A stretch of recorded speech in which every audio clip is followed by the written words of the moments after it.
Maaliif maqaan durbee kubeetti seetan lolli biyyi lafa isaan natti dhufa kabaa sana dadhabaa horii kana beekamni jedha. Kabaan garuu isa sana miti. Kabaa haaraa Kiristoos itti galee mana qulqullummaa Kiristoositti qabaan. Sababiin isaa uleen harka jiru mi'oo Kiristoos harka jiru mi'oo gurguddaadha.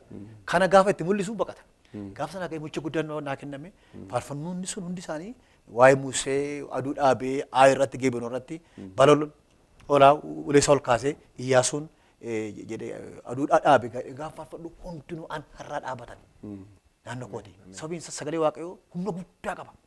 Humna undefined. Humna ibsuu hin dandeenye qaba. Kanaan sagalee sun gaafa sana naa kenne. Baay'ee dinqiidha. Dinqii guddaadha maaliif wangeelli waa hunda namarraa kutaa nama moofaa turre gooftaan nu haaromse. Kanaaf dubbii Waaqayyooti waa hundumatu geeddarama. Sabni geeddaramaa, jenereeshiniin geeddaramaa, dhaloonni haaraan dhufaa. Kanaaf akka ammaatu jettee Museen galaana Eertiraa bakka lamatti kutee ce'ee uummata ceesise. Hankeenya immoo uleen ati kaaban qabdu annu qabnu addunyaa kana kan kunneetti hin ceenu. Dubbii baay'ee nama ajaa'ibu keessaa waan ati amma dubbachaa turte argitee kiristaanonni ammallee kana dhaggeeffatan baay'ee irratti dubbii isaa irra deddeebinee dubbachuudhaaf kan nu barbaachisu jedheen yaadu waraana adda addaatu jira addunyaa kanarra kiristaanarra. Waraanni kun yeroo baay'ee akka nu booji'u akka nu moo'u akka fiixa bahiisa keenyarraa nu hambisuu danda'utti yaada kiristaanii dafee harka kenna. Akkuma ammatti dubbachaa turte diinni keessa keenya jiru fedhii foonii akkuma wangeelli dubbatu akkuma Galaatiyaa irratti dubbii Waaqayyoo dubbatu bakka adda addaatti gooftaan dubbate fedhii nu keessa jiru balaa guddaa kan qabu. Diin alaa dhufu fakkaatu jettee diishidha jette. Kun wantinaa guddaadha. Maaliif eebba harkisaa? Because nu cimsaa jechuudha. Nu jabeessaa nu cimsaa gara gooftaa keenyaa Yesuus Kiristoos waaqeffachuu tajaajiluutti nu ceessaa deema. Kanaaf opportunity gaariidha. Carraa gaariidha kiristaanaaf. Diinni yeroo nutti dhufu. Kanaaf jabaannee deemnadha. Kanaaf yeroo hundayyuu kan arginu. Namoota waaqaa hundumaa macaafa qulqulluu arginu waraan isaan irratti hin banamin hin jiru. Akkaatu jettee jalqaba Abrahaam irraa jalqabe. Haga ammaatti waraanni kun maaliif gooftaan keenya Yesuus Kiristoos akkuma dubbate addunyaa kanarratti homtuu isin hin qunnamu rakkoon hin jiru hin jenne. Addunyaa kana keessa jiraattu rakkoon isin qunnama. Ani immoo si wajjin hin jira. Addunyaa kana immoo ani moo'eera. Kanaaf inni moo'ichi nu keessa jiru akkaatu jedha. Namoonni gara wangeelatti akka iji isaanii deebisan barbaannu. Encourage gochuu kan barbaannu namoota kaasuu kan barbaannu. Haasofni keenya illee dubbii guddaan kana wanna gara biraan qabnu. Kanaaf Waaqayyoo si haa eebbisu. Akkaataan ammatti ibsaa turte dubbii guddaadha. Galaana kana kunneetuma ceena. Humna gooftaa keenyaatiin. Qabeenyi isaaf haa ta'u. Mee haal amma faarfannaa fi wangeelli keessa jiru moo adeemnee haa kaafnu. Haal amma keessa jirru xiqqoo karaa adda addaatiin wanni negatiif ta'e baay'ee dhageenya. Kiristaanni biyya keenyaa baay'ee baay'ateera. Lakkoofsi isaa baay'eedha. Waldaan baay'eedha. Dargaggeessitti nam'eera. Kuni waan bareedaadha. Garuu rakkina asirra jiru immoo rakkinni adda addaa akka asirra jiru karaa adda addaatiin argaa jirra. Faarfannaa kanarra akkasumatti. Faarfannaan kophaatti kutamee waan hin ilaalamneef faarfannaa baay'ee tasba'eera namni faarfatu baay'eedha. Akkaataa faarfannaa baay'eedha afaan Oromootiin afaan Amaariffaatiin afaan hundumaanuu baay'eedha. Kuni waan bareedaadha garuu rakkina asirra jiru gurguddaa baay'eetu jira. Kam Waaqayyoon itti dhimma ba'aa jira kam seexanni ittiin dhimma ba'aa jira addaan baafnee hubachuu haga rakkannutti gahamaa jira natti fakkaata karaa adda addaatiin yeroo ilaalu. Kanaaf mee am haali jiru maal fakkaata itti addaati qaba. Egaa akkuma mala silaa haasee irratti hundumtuu boorri miirariin keenya yookaan daawwitiin keenya wangeela. Kennaani haala irratti dhufa. Raajiin haala keessa isaa jedhu ilaaleetti dubbatamu Waaqayyo. Yoon kumnee ta'e nu kaasuu dubbata. Yoon deemaa ta'e nu ceesuu dubbata. Haala chaadha kondishinaaliidha wanti nuti garuu sagalee Waaqayyoo kondishinaali miti. Konstaantiidha. Siluma sagaleen Kiristoos ture. Utuu ilaa addunyaan kun hin uumamin galaanni hin uumamin ishee jiru hin uumamin atmosfeerii kun hin uumamin samiin kun hin uumamin sagalee ture. Sagalichi yoo ta'e Kiristoos hin ta'e waan uffate fileesh. Kanaaf Kiristoos dhufee ayyaana sanuu kenne sagalee isaa kana dhuga baba'umsa isaa kana sagalee isaa kana immoo isa akka lallabnuuf kakuu haaraa keessatti Kiristoos seentariin keenya handhuurri lallabaa faarfannaa handhuurri raajii handhuurri kamii keenya Kiristoos ta'e dhufe sagalicha sababii ta'e. Kanaaf ammaa inni maalan jechaa jira faarfannaan amma dhufu sagalicha ibsu Kiristoosin ibsu Kiristoosin mul'isu hin qabu taanaani maal ta'a heeziin namaa ta'a waa'ee namaa waa'ee rakkina koo sabi rakkadheef rakkina koo yoon faarfadhe sababiin kana keessa darbeef chaalenjii na qunnamee ba'eef waa'ee sana yoon hime sagaleen qabu ta'ee paaworii ittiin baay'isuun sagalee yoon jechuu haadhe indikeetiin godhu taanaan sagalee waaqayyoo indikeetiin godhu taanaan faarfannaa sun faarfannaa ta'uunsaa isa keessa. Faarfannaa kan gochuun jeesu handhuura isaati qabiyyee isaati kontentii inni qabudha inni maa inni sagalicha. Sagaleen sun dhufa waaqayyo Ermiyaasiin boolla keessa buuseeti sagalee ergeef gara kootti iyyeedheen maaliif iyyeedhaan argeera hin baasu hariiroo cimsuudhaaf waaqayyo walii wajjin Ermiyaas wajjin haasa'uu barbaadeeti. Kana booddee gaafa iyyuu waaqayyo nama ergeef waan ciccitaa kutaa gadi itti erganii hin baasan waanta ittiin beeksisa agarsiise isa dheen waaqayyo. Waaqayyo barbaade utuu Ermiyaas wajjin dubbatee iyyuu nama erguuf hin danda'a. Garuu Ermiyaasiin barbaade waaqayyo kallattii ittiin hojjechuudhaaf dhimma isaati. Kanaaf buusechi keessas baases. Kanaaf waaqayyo nu buusee nu baasu isa wajjin haasa'uudhaaf nu jajjuudhaaf sagalee sana fuunee waa'ee isa lallabuudhaaf malee waa'ee rakkina keenya sana haasa'uudhaaf miti. Waa'ee isa cabnee sana haasa'uudhaaf miti. Waa'ee miidhamni sana haasa'uudhaaf miti. Al tokko hin danda'amu. Dhugaa hoomsaaf baakgiraawundiin ofii haasa'uun faarfannaa mul'isuun tokko lama danda'ama. Garuu siruu yeroo hundumaa waa'ee masaa jechuun maal godhaa meejeriin isa ta'a. Kanaaf lallaba keenya keessatti faarfannaa keenya keessatti isa ta'uu qaba. Waaqeffannaatu baay'atama. Waaqeffannaa jechuun eenyu waaqeffachiiftuu kan jedhamu hin jedhamu waaqeffachiiftuu. Meechirratti dubbadhu sirriitti dhagahuun barbaada. Waaqeffachiiftuu waaqeffachiisaa labaluu batuu waaqeffachiisa jedhama. Asmallaakii jedhama hin jedhamu. Kan waaqeffachiisu hafuura qulqulluudha.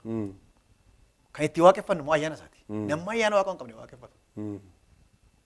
Kiristoosin kan waaqeffatu kan argu kamiyyuu hafuura waaqeffatu ayyaana isaatiin malee hin arguudha. Kanaachi nuyi hin jiru taanaan inni sirbituudha. Sirbituun amma qatte taama waan kallattii matti waa'ee majjettu sanaa wajjin taati. Innis qabu ispiriitii isaanii qabu. Nuyi garuu waaqayyoon sababa faarfannu waaqayyoon wajjin arguu qabna sagalicha keessa ayyaana sana keessaan. Kanaaf kan waaqeffachiisu hin jiru. Kan waaqeffachiisu eeguudha hafuura qulqulluu. Hundumtuu waaqeffataadha. Amantoonni guutummaan waaqeffatu. Waaqayyo waaqeffata. Namni suni immoo faarfataadha.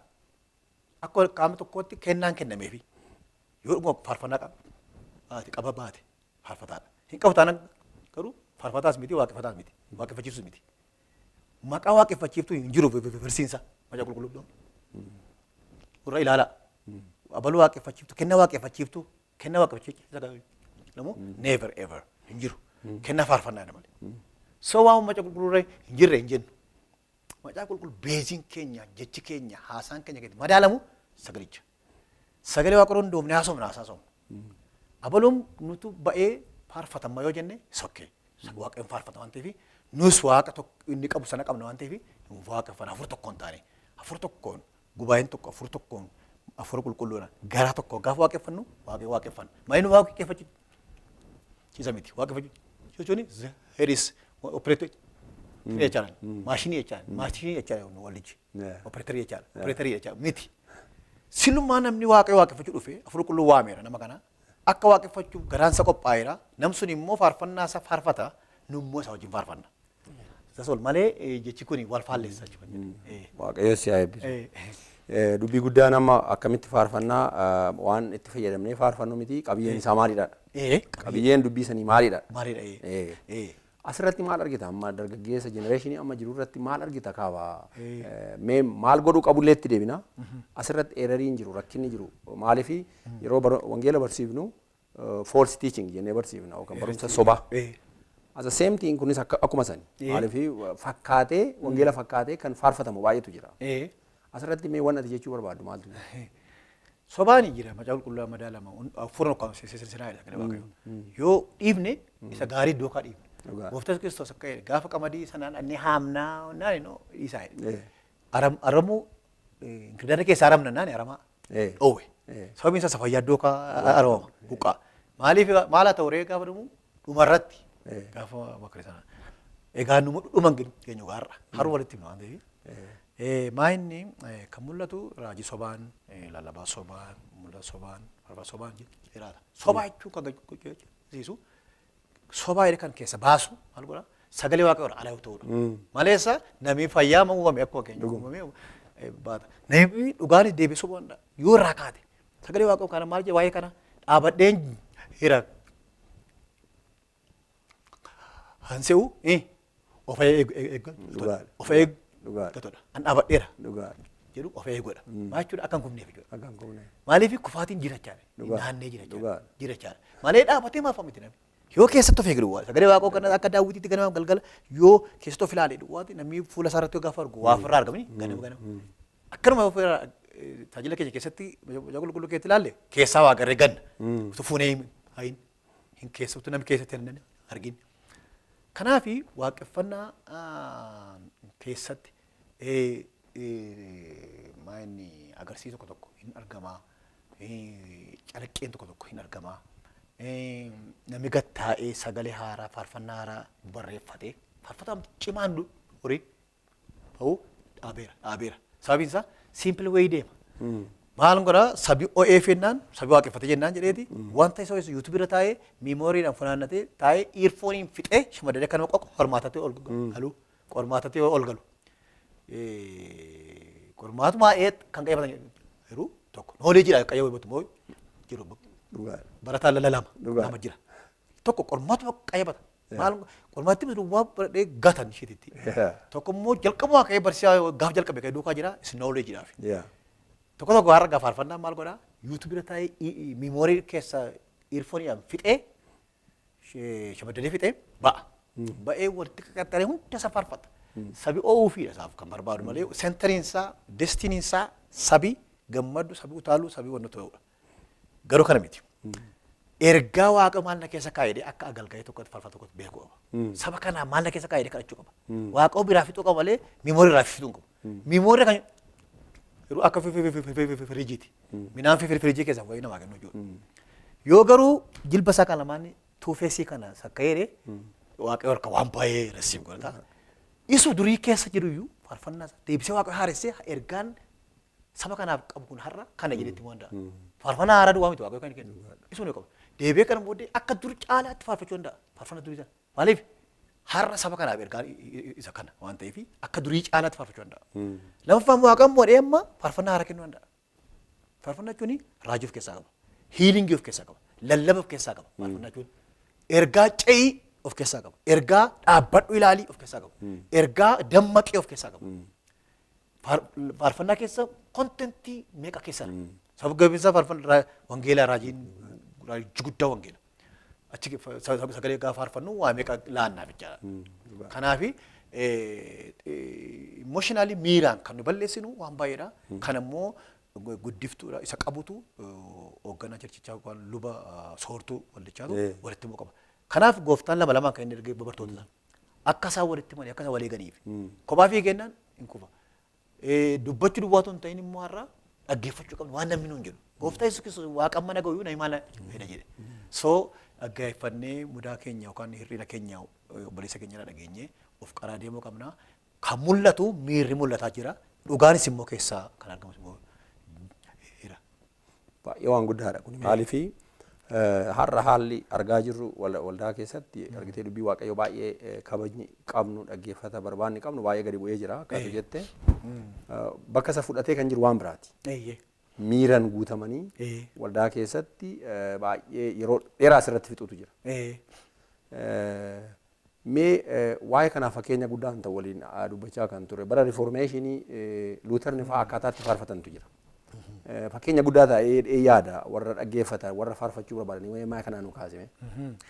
Macaa qulqulluu keessatti dubbisan baay'ee koomentaroota luuter kana sababiin luuteraaniidha waldaan keenya maqaan Yesuusii beezii isaati wanta inni kaa'ee kaatolik churchii keessa kan inni ittiin ba'ee iskiripcharii beezdii ta'ee kan inni ba'ee waan baay'ee kakaa'ee kissii ture warra pooppii wajjin kissii guddaa qaba ture kissii inni qabu ba'ee waldaa keessaa ba'ee laayisensiin qabu Kanaaf jecha kissiidhaan qabatanii seeratti dhiyeessaniiru.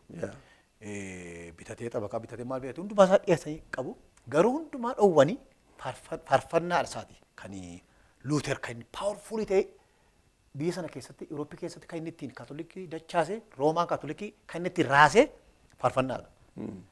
Faarfannaan Luuterii akkuma inni xiksii fudhatee ba'een xiksii tokkittiidhaan ba'ee achi keessa har'a irra dhaabbatee kan faarfatu hundumtuu sagalee waaqayyooti. Lallabaa yoo lallabe laayisensii hin qabu. Faarfannaan garuu kan isaatii individuaalii kennaadha waan ta'eef ofiisaatii faarfachuu danda'a namni dhowwu hin faarfatu jechuu hin danda'amu. Yeroo inni faarfatatu namni itti naannoo dhaggeeffata. Kanaaf paaworii nama walitti qabu qaba faarfannaan. Akkuma silaasee faarfannaan laanguweejii maltii laanguweejiidha. Namni afaan koo hin beekne amma afaan Oromoo hin beekne faarfannaa garuu dhaga'ee bu'aa oola nagaa. Taaksii keetti makiinaa keetti maal keetti namni hin beekne yoo lixanii faarfannaa keessa kaa'u dhaggeeffadha inni kaan hin bu'a inni kan maal jedha hin beekan. Yeroo faarfadhu sima konfireensi guddaa irratti kruseedii irratti hin dhufu. Sakaan afaanii kaa'ulu. Afaanii faarfannaa goone beeku hin jiru. Faarfannaa kan hiiku ofii isaatii hiittuu qabu. Faarfannaan paaworii of qulqulluu.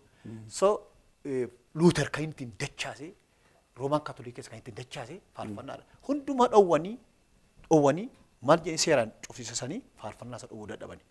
Kanaaf Luuter waldaa kiristiyaanaa har'a mul'attu kana sagalee waaqayyoo dhaabattee pirootestaantii jedhamtee maqaan ishee illee geeddarame.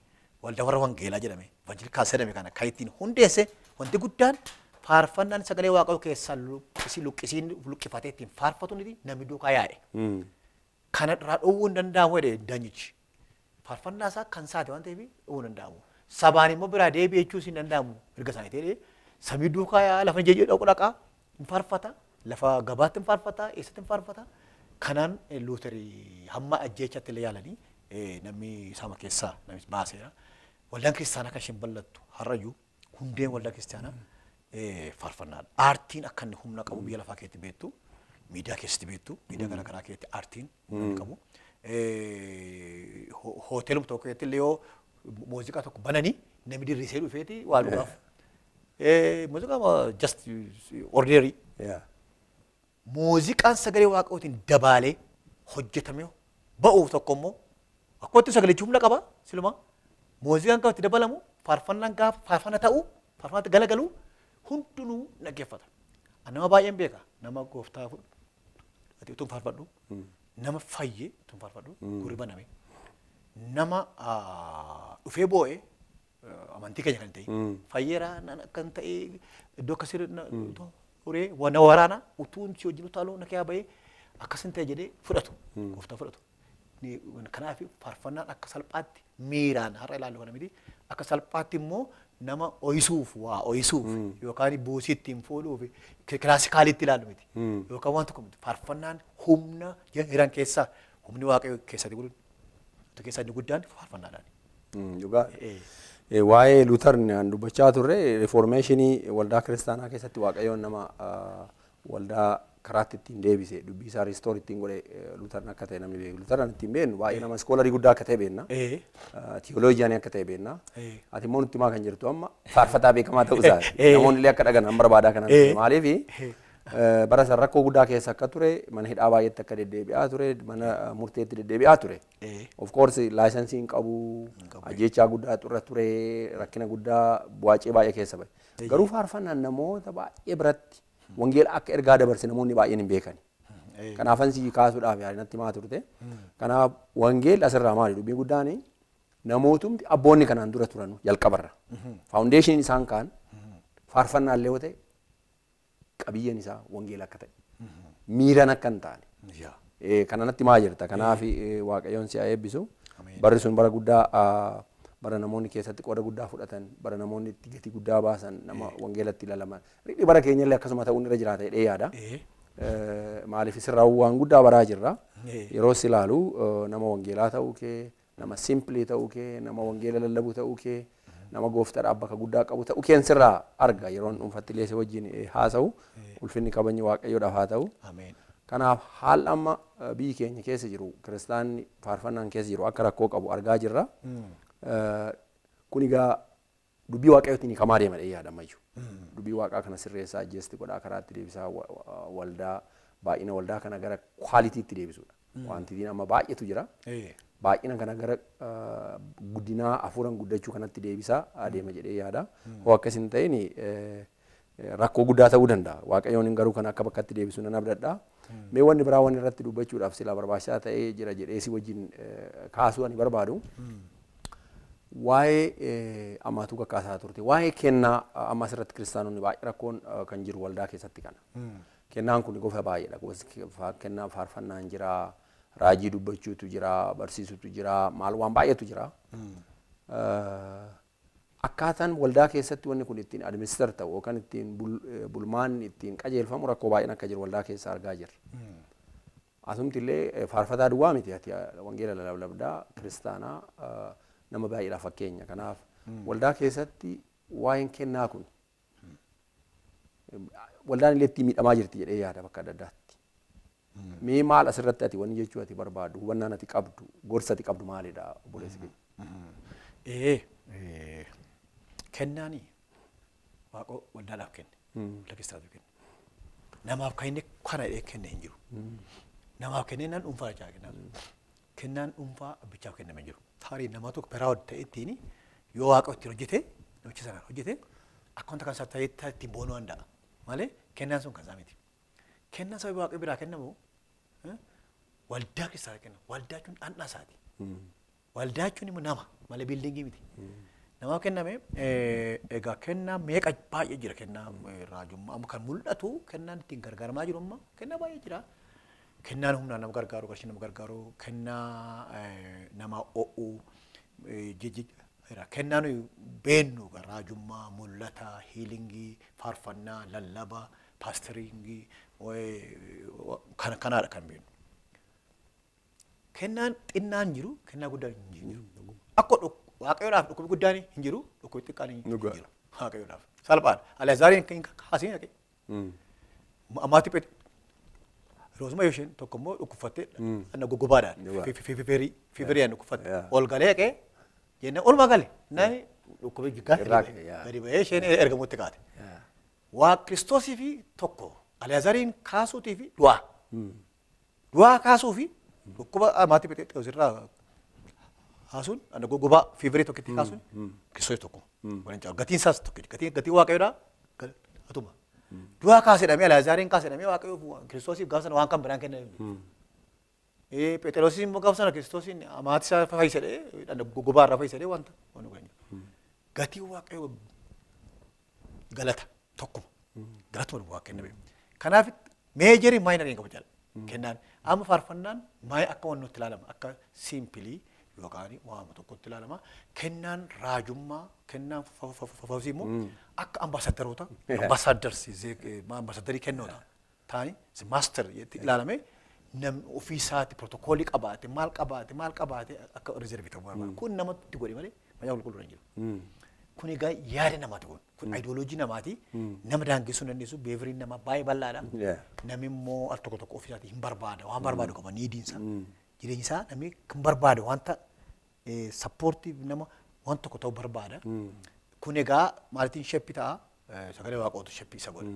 Sagalee waaqoo isa ceephaa giltii konsheesii isaa akka ta'ee itti dubbate sammuun isaa isa ceephee afur qulluun kun dongora gaafa dhufu ofiisaatti namatti machuu danda'a. Pilis kana naan goyna kana goyaa jechuu danda'a. Malee kennaan Kiristoos waldaa isaatiif kennee wal qixxee faarfannaan hin kenne akka inni wal wajjin haasa'ee waca qulqulluu qofa horatee jilbeenfatee fudhatee barreeffatee ofiisaa keessatti immoo nyaatee fudhatee ofiisaatii wal fudhatee jireenya isaa wal fudhatee deemsa isaatiif walking and talking isa jedhama. Dubbachuuf ittiin deemu akka dubbanne deemu akka deemu sana dubbachuu. Namichi suni qodaan suni waan faarfatu akka fakkaatu. Waan fakkaatu akka faarfatu. Ta'ee baay'ee gaafa dhufu fruitfulii ta'a. Waldaa kiristaanaatiif. Malee waldaa kiristaanaatiif kenname malee kenname nama tokkoof kenname kan ittiin booluuf kenname kenni tokko faamu lama faamu kennaan tokko ol ka'ee gubbaa ta'ee kennaan tokko gadi bu'ee ta'u kennamne waaqayyoo waldaa kiristaanaatiif kennaa wal qixxee kenne nama ijoo tokko ilaala. Even isa dhaggeeffatu caala. Saana ta'u. Amma yoon faarfannaa faarfadhe faarfannaa annatti bu'ee faarfadhuu fi faarfannaa dhaqee nama tokkotu bu'ee waldaa keessa bu'aa adda adda. Paaworiin dabalaa deemu irra qabu. Dhaqee lafa itti bu'uu sanatti Tuttaan maaliif lafa dhaqu sanaan xiqqoo maal akka mutu bira baatee caalee dhaqa dhalacharra yoo dhaqee bu'uuf kanaaf baay'ee ispoortii irratti caalii malee kennaan gara caalii wallan isaatti kenname namichi fayyada wallan isaa keessaa qaama waan deebiinisi ittiin fayyada malee waliin